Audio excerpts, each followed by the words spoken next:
Halo, assalamualaikum warahmatullahi wabarakatuh. Berjumpa lagi dengan channel Afrida Yelni. Oke, kita bahas tentang peran bidan dalam praktek kebidanan. Baik, terlebih dahulu kita harus mengerti dari apa itu peran.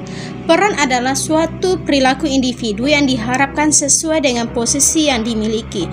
Jadi kita selaku bidan berperan sesuai dengan posisi kita terhadap pasien kita.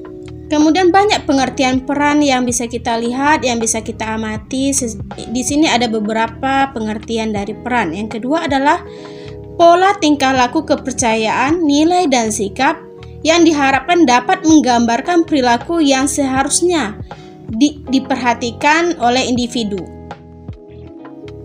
Yang kedua, kita harus mengerti dan memahami arti dari bidan. Bidan itu adalah seorang yang telah mengikuti dan menyelesaikan pendidikan bidan yang telah diakui pemerintah dan lulus ujian sesuai dengan persyaratan yang telah berlaku. Dicatat secara registrasi dan diberikan secara sah menjalankan prakteknya. Dan banyak lagi pengertian-pengertian bidan yang kita lihat, yang kita dapat searching, yang kita dapat dari jurnal-jurnal. Apa sih bidan? Bidan itu memang benar-benar seorang perempuan yang memiliki bekerja dengan hati, dari hati ke hati.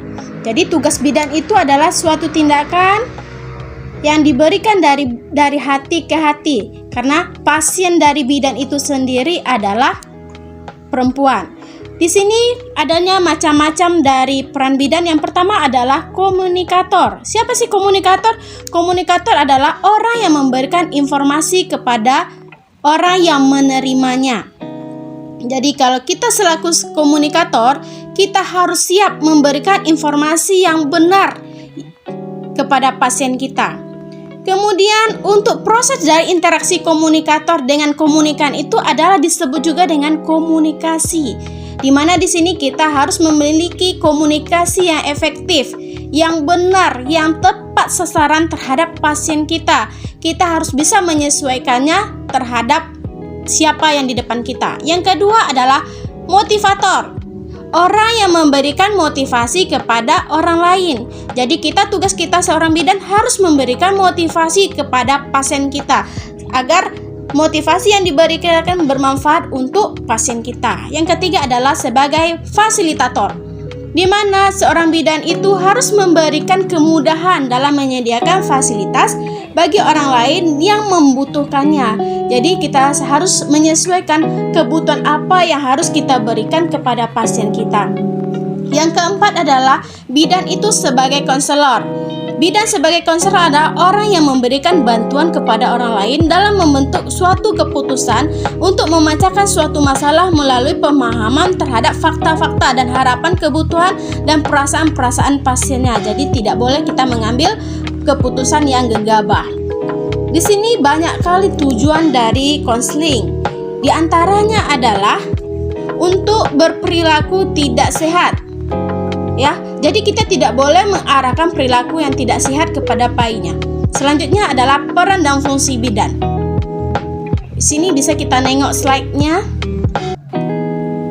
Bidan itu adalah pekerjaan yang sangat mulia, tetapi di depan tugas bidan itu ada dua faktor yang sangat memberatkan, di mana fungsi bidan, peran bidan itu sangat berpengaruh terhadap etika seorang bidan yang profesional.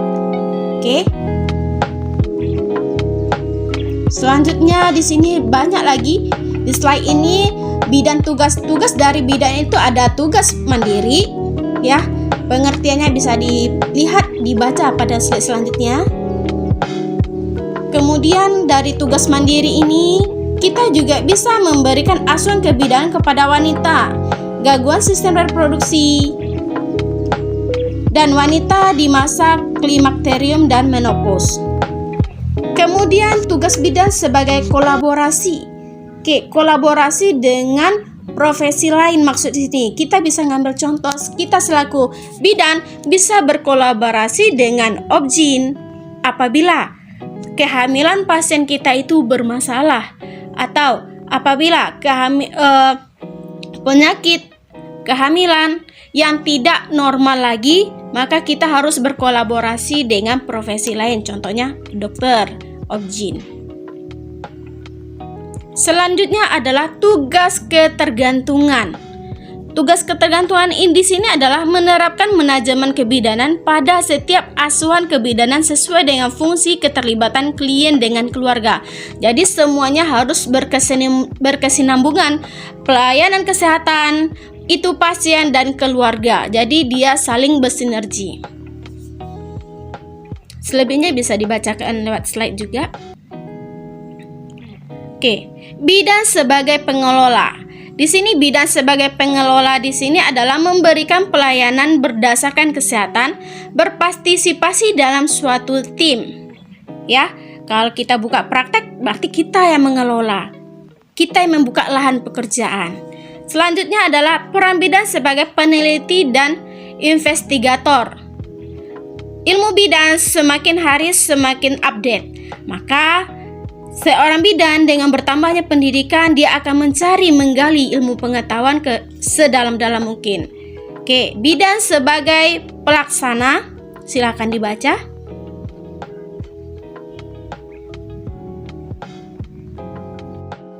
Selanjutnya, fungsi pengelola.